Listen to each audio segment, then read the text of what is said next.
ndị ọma na-ege anyị ntị n'ebe ntụgharị gị nke ụbọchị taa, Chineke kwadoro onye ozi ya Dr. David Jeremiah iwetara anyị nkụzi ihe na isiokwu nke bụ onye okenye nke nọ n'ọnọdụ ngharịpụ. Okwu Chineke mere ka anyị mara na ịbụ okenye ekwesịghị igbochi anyị ime ihe ọbụla nke Chineke na-achọ. Onye ozi nke Chineke Caleb fere Chineke na ebe dị elu. Ka ị na-ege ntị, ka Chineke gaa n'iru gbaa gị ume. Ugbu a gee ntị dịka ị na-eme nke a, ka onye nwe anyị gọzie gị n'aha Jizọs. Amen.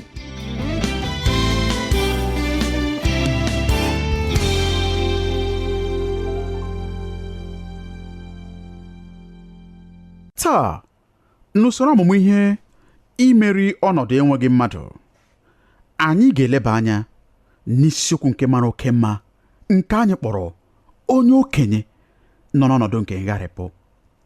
Onye okenye nọ n'ọnọdụ nke ngharịpụ. Ọ bụrụ na akwụkwọ nsọ gị dị nso, ọ ga-amasị m ka ị tụgharịa n'akwụkwọ Joshua isi 14.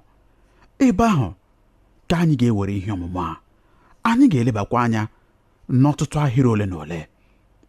N'usoro nke ihe ọmụmụ a, anyị ga-ahụta ihe mmụta nke anyị pụrụ inweta site na ndụ Caleb. Anyị ga-ahụ ihe nzuzo ndị sitere na ndụ Caleb.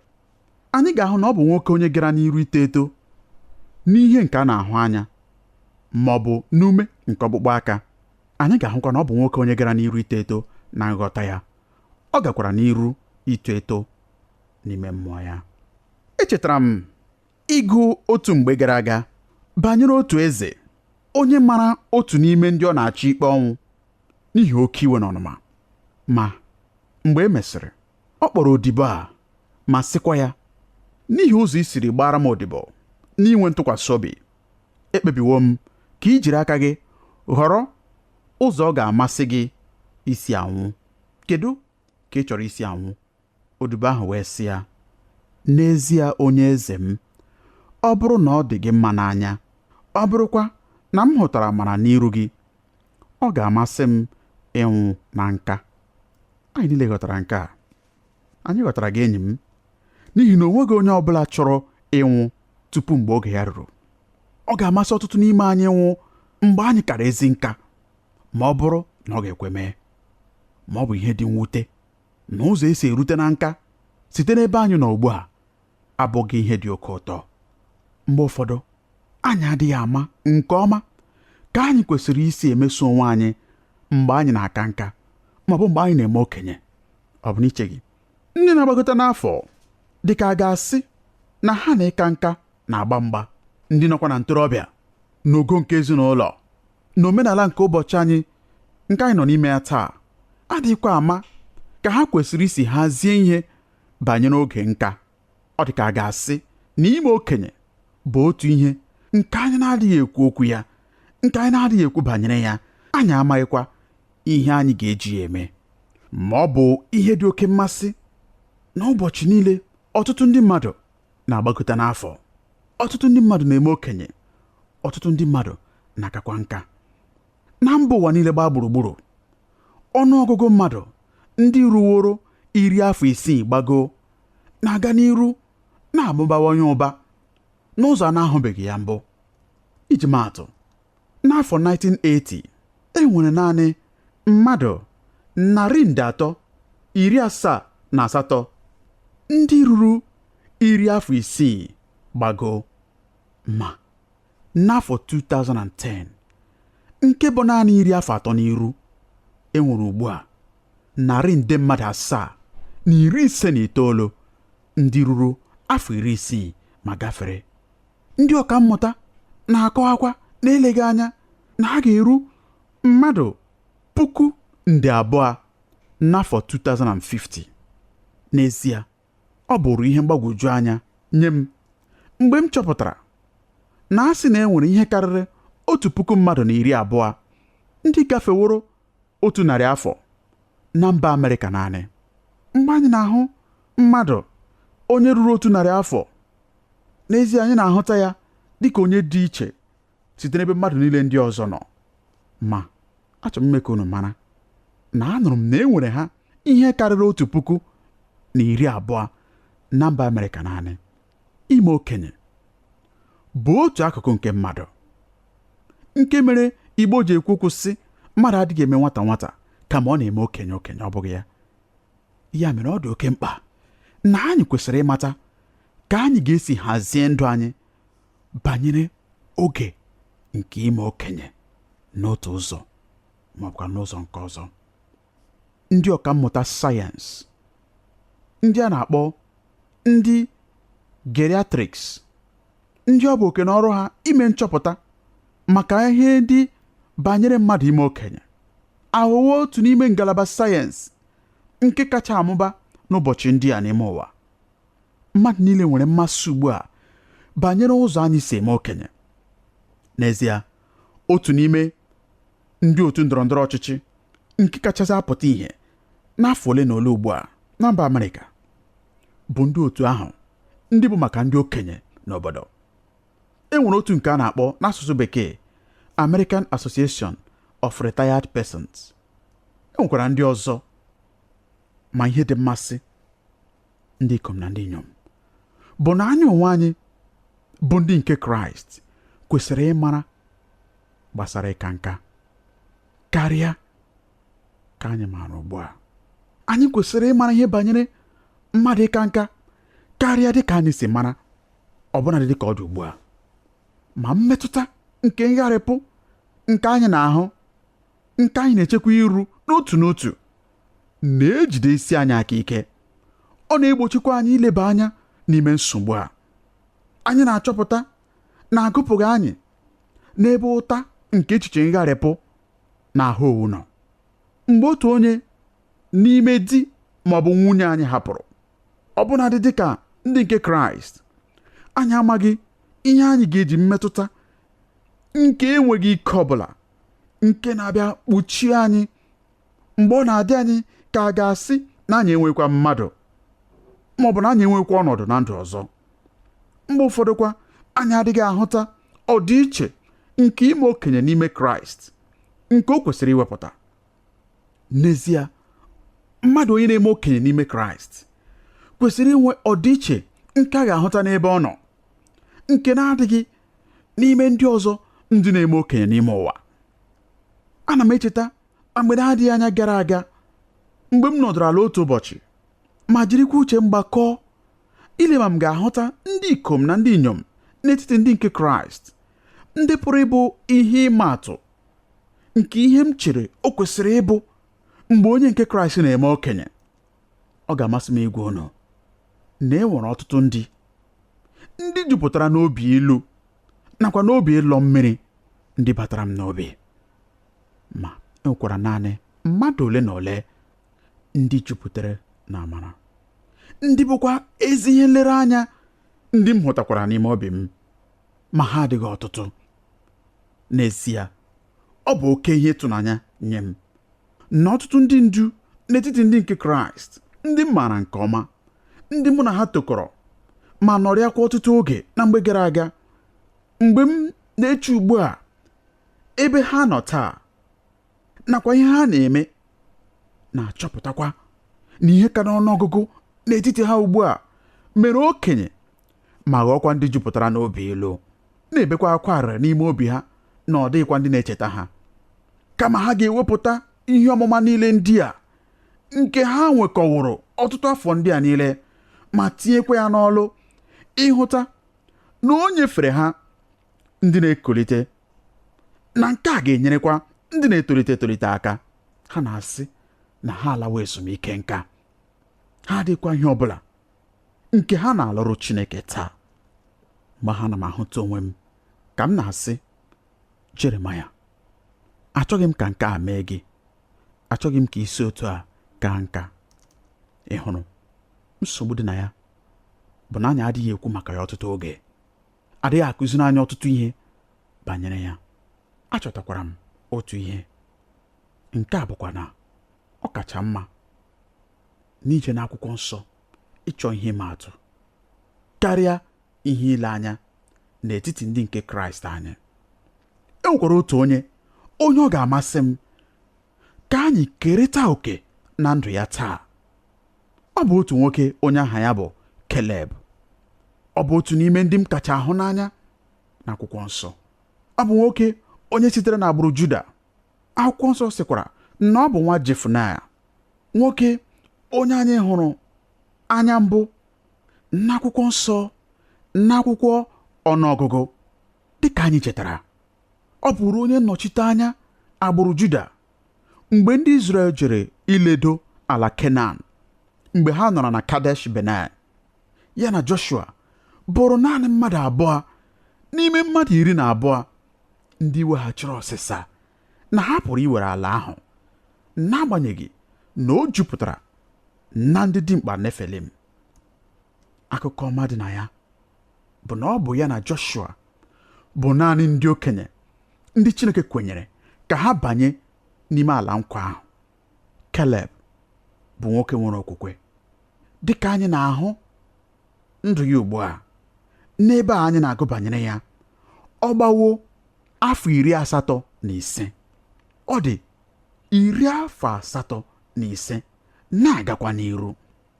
Dịka ọ na-eme nkwado maka ihe omume kachasị ukwuu nke ndụ ya, nke ka nọkwa n'iru ya, ọ na-akụziri m ihe ọmụma abụọ ndị dị oke mkpa, ndị ọ bụ olileanya m na agaghị m echefu. Ọ bụkwa olileanya m na m pụrụ idedata nke a n'ime akọ na uche gị ka gị onwe gịkwa ghara ichezọ. Ihe mmụta nke mbụ bụ nke a: nwanne m, ị pụrụ imezu ihe ndị kachasị ukwuu na ndụ gị, ọbụnadị n'oge imeworo okenye. Chee banyere nke a ugbu a. Ị pụrụ inwe oge dị nke kachasị ukwuu, ọbụnadị mgbe ị ruoro afọ nke ndị mmadụ na-asị gị na ịghọwo okongwu. Achọkwara m ka ịhụta ihe mmụta nke abụọ. Ọ dịghị mgbe ọbụla ị pụrụ ịla ezumike nka n'ọlụ nke Onyenwe anyị. Ọlụ Onyenwe anyị enweghị oge ezumike nka. Ugbu a, ihe Keleb mere jiri nwee ike mezuo ihe ndị a niile na ndụ nke ya onwe ya bụ n'ihi na e nwere ihe atọ banyere ya nke bụrụ ihe nzuzo nke ndụ ya. Ihe nzuzo ndị mere ka ọ bụrụ ihe ọ bụ n'afọ 85. Ọ ga-amasịkwa m ka mụ na gị kerịta oke taa dịka anyị na-eche maka ihe niile banyere ime okenye. Afọ na-agakwa. Kedu ka anyị pụrụ isi kaa nka n'ụzọ dị mma? Kedu ka anyị pụrụ isi kaa nka n'ụzọ amara? Ihe mbụ nke m chọrọ iwepụtara gị bụ na Keleb gara n'iru n'ito eto n'ihe nke a na-ahụ anya. Ugbu a, ụfọdụ n'ime unu kwere na unu tozukwara oke na nke a. Ị na-aga n'iru ito eto, na-eto, ma achọrọ m ime ka ị ghọta na nke a abụghị ihe m na-ekwu banyere ya. Ana m ekwu banyere ito eto n'ihe nke a na-ahụ anya, n'ike nke a na-ahụ anya, n'ume nakwa n'ọkpụkpọ aka. Achọrọ m ka ị soro m gụọ ahịrị nke 10 nakwa nke 11 nke akwụkwọ Joshua isi 14. Nke a bụkwa ihe Keleb kwuru. Joshua isi 14 ahịrị nke 10 nakwa nke 11. Ọ na-asị otu a: ma ugbu a, lee, Jehova emewo ka m dị ndụ dịka o kwuru, 25 ndị a, site na mgbe Jehova gwara Moses okwu a, mgbe Izrel jere ije n'ọzara. Ma ugbu a, lee, mụ onwe m gbara 45 taa. Ruo ugbu a, m dị ike taa dịka m dị n'ụbọchị Moses zigara m. Dịka ike m si dị mgbe ahụ, otu a ka ike m dịkwa ugbu a, ibu agha na ịpụ apụ na ịbata abata. Ị hụrụ nke a? Nke ọ dịghị ebube. Ihe ọ na-ekwu n'ahịrị ahụ bụ na ọ dị na 85 dị ka ọ dịrị mgbe ọ gbara 40. Keleb leziri ahụ ya anya nke ọma, o tufughị ike ya. Dị ka ọ dịrị mgbe ọ dịrị naanị 40, ka ọ ka dịkwa ugbu a ọ dị 85. Nke a na-echetara m banyere okwu nke Moses n'akwụkwọ Deuteronomy isi 34 ahịrị nke 7, ebe anyị gụrụ na anya ya adịghị ahụ inyogho inyogho, ume ya apụghị n'arụ ya. Moses dịkwara 120 afọ mgbe e dere nke a banyere ya. Ịhụ nke a, nwoke dị 120 afọ, ma akwụkwọ nsọ mere ka anyị mara na anya ya adịghị ahụ inyogho inyogho, ume ya apụghịkwa n'arụ ya. Ugbu a na m ewepụta echiche ndị a site na ndụ Keleb, n'ihi na ọtụtụ mgbe anyị adịghị eji mkpa ọ dị ilebara anụ arụ anyị anya kpọrọ ihe dịka ndị nke Kraịst. Nke ọ bụghị ezi ya. Anyị bụ ndị jupụtara n'ime mmụọ ruo na anyị na-echefu n'ihe ọ bụla ọ bụ nke anyị na-eme n'ime mmụọ anyị, ọ bụ site na arụ anyị ka anyị na-eme ya. Echetara m ịbanye n'ụlọ nnabata ndị ọbịa nke onye dibịa bekee, ma hụkwa otu ihe odide nke mere ka m kụjaa. Ihe odide ahụ nke a madoro n'ahụ aja sịrị, mgbe ị mebisichara arụ a, ebee ka ị ga-ebi? Nke a bụ echiche dị oke mkpa, n'ihi na achọrọ m ka ịhụta nke a. Ihe niile nke m onwe m maọbụ gị onwe gị na-eme n'ihe gbasara ihe nke mmụọ, n'ihe gbasara ihe nke ime mmụọ, ọ bụ na arụ anyị ka anyị na-eme ya. Amaghị m onye ọbụla, eleghị anya gị onwe gị maara onye mere ihe ọbụla site n'ifegharị n'ikuku. Chineke na-eji anyị alụ ọlụ na arụ anyị. Ya mere, ọ bụrụ na anyị ga-abara Chineke uru n'ime afọ ole ndị a ndị nọ n'iru ụfọdụ n'ime anyị kwesịrị ịghọta ihe ọ pụtara bụ ime okenye, ma meekwa nke a n'ụzọ siri ezi na arụ ike. Ugbu a, ụzọ anyị si eme nke a n'ụwa anyị taa bụ site n'iwere ya dịka ihe ọchị, dịka ihe na-adịghị oke mkpa. Ịchọpụtawo na akụkọ ọchị niile nke e nwere banyere ime okenye bụ banyere akụkụ ya nke a na-ahụ anya. Echeghị m na m pụrụ inye gị otu akụkọ ọchị banyere ụzọ ime mmụọ nke ịka nka, ma apụrụ m inye gị ọtụtụ banyere ime okenye n'ụzọ a na-ahụ anya. Eleghị anya, ịhụwo ihe odide ahụ nke dere ọtụtụ ihe ngosipụta nke na-ama ọkwa na ịmalitewo ịka nka. N'ezie, ha na-atọ ọchị. Ọ na-asị, ị ga-ama na nke erutewo mgbe ihe niile na-egbu gị mgbu. Ihe ọbụla kwa nke na-adịghịzi egbu gị mgbu adịghịzi arụ ọrụ.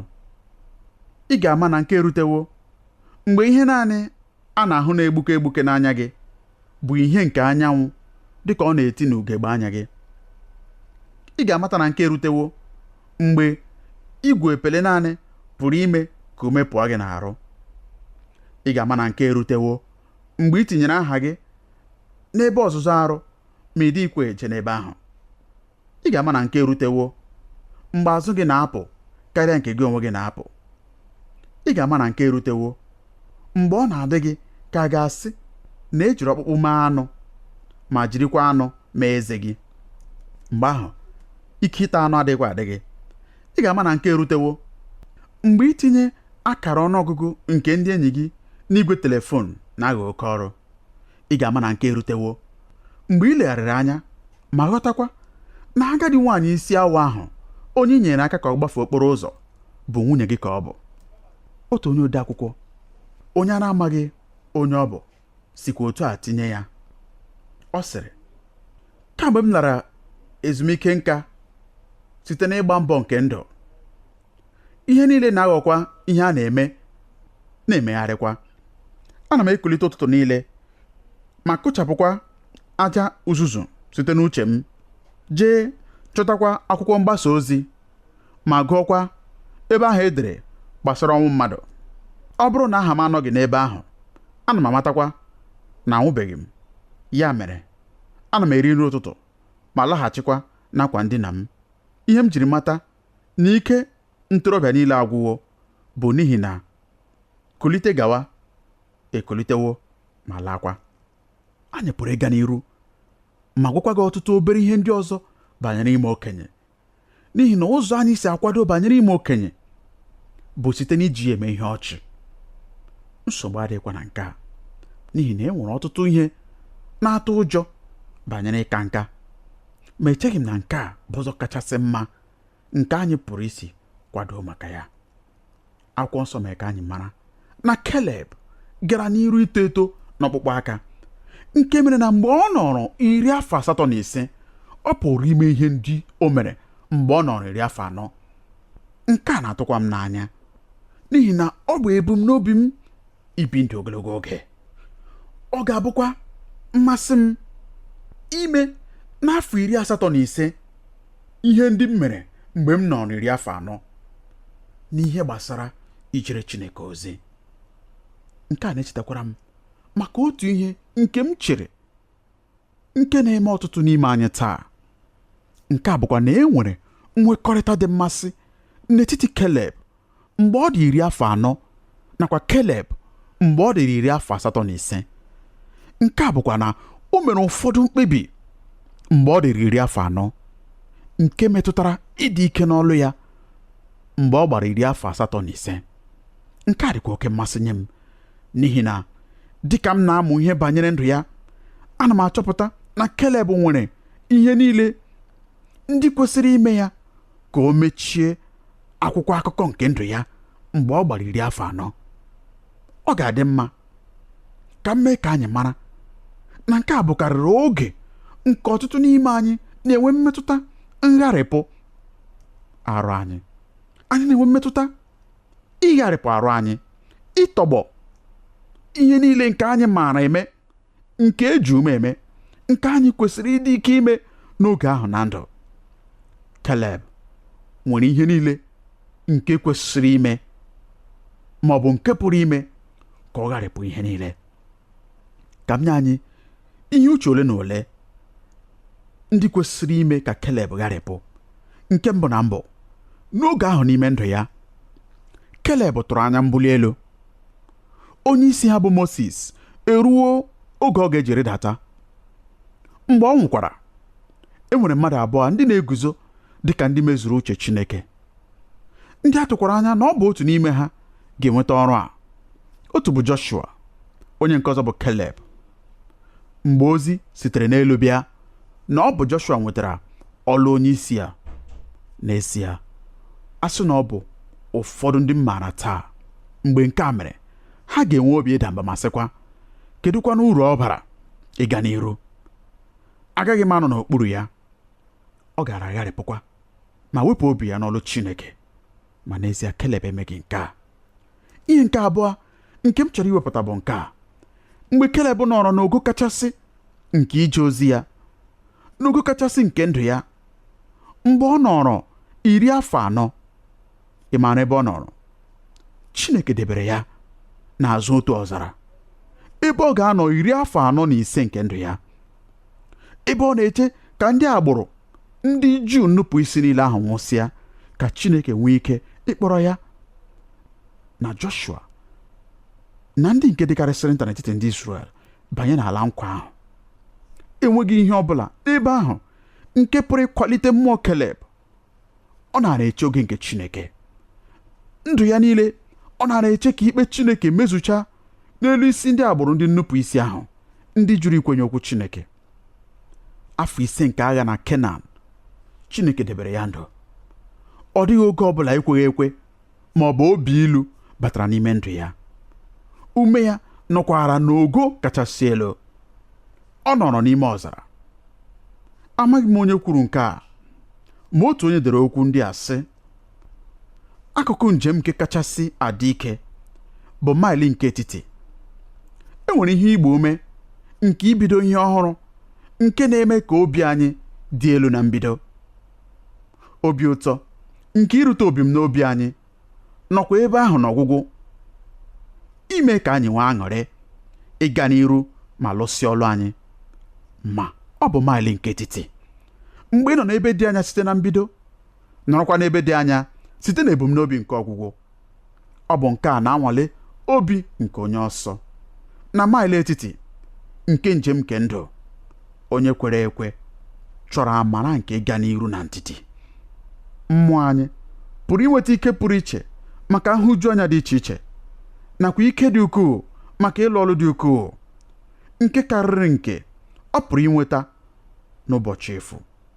Ihe ike nke agha dị egwu ka onye agha hụrụ n'anya karịa izugharị ụbọchị niile n'ime olulu. E nwere ụbọchị ndị anyị na-efe efe nakwa ụbọchị ndị anyị na-agba ọsọ, ma ọtụtụ ụbọchị ndị ọzọ anyị na-eje naanị ije.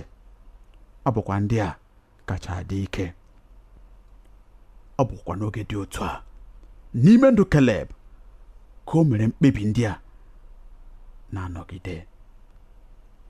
Ka ọ ga-abụ na mgbe oge ga-abịa, mgbe Chineke dịkwa na njikere iji ya lụọ ọlụ n'oge awa kachasị mkpa nke ndụ ya, ọ ga-adị na njikere. N'ihi nke akwa, ọ bụ ihe ịma aka nye ndụ m. Keleb gara n'iru ito eto n'ume. Ọ pụrụ ịkwụsị, ma ọ kwụsịghị. Ọ gara n'iru n'idebe onwe ya na njikere. Nke a ọ bụghị ihe nlereanya ziri ezi? Ọ bụghị ihe ịma aka nye gị onwe gị na m onwe? Ka Chineke gaa n'iru n'inyere anyị aka dịka anyị na-agba mbọ na-agbasi mbọ ike idebe onwe anyị na njikere maka ịlụsi ọlụ nke onye fere anyị n'aka, n'aha Jizọs. Amen.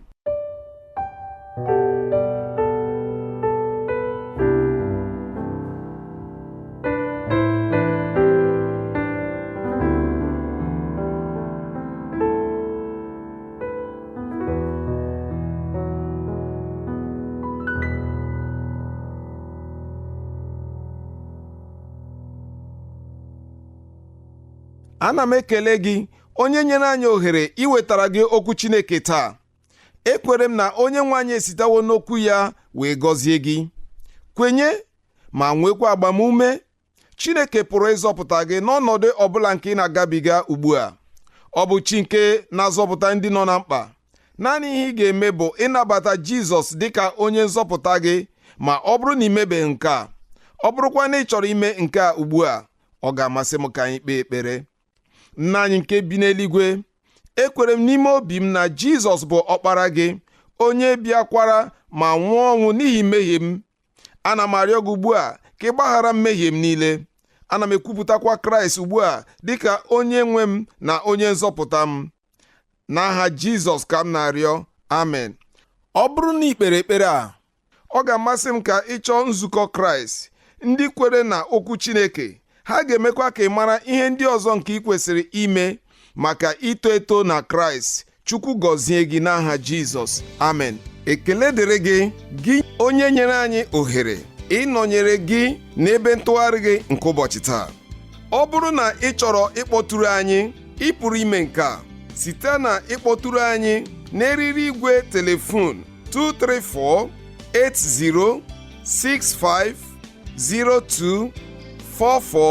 234-8065024477 ma ọ bụkwa site na izitere anyị ozi email na twr2131@yahoo.fr ma ọ bụkwa site na idetara anyị akwụkwọ ozi na Olu Ndị Igbo Radio Elwa, P.O. Box 12540 Aba, Abia Steeti nke Nigeria.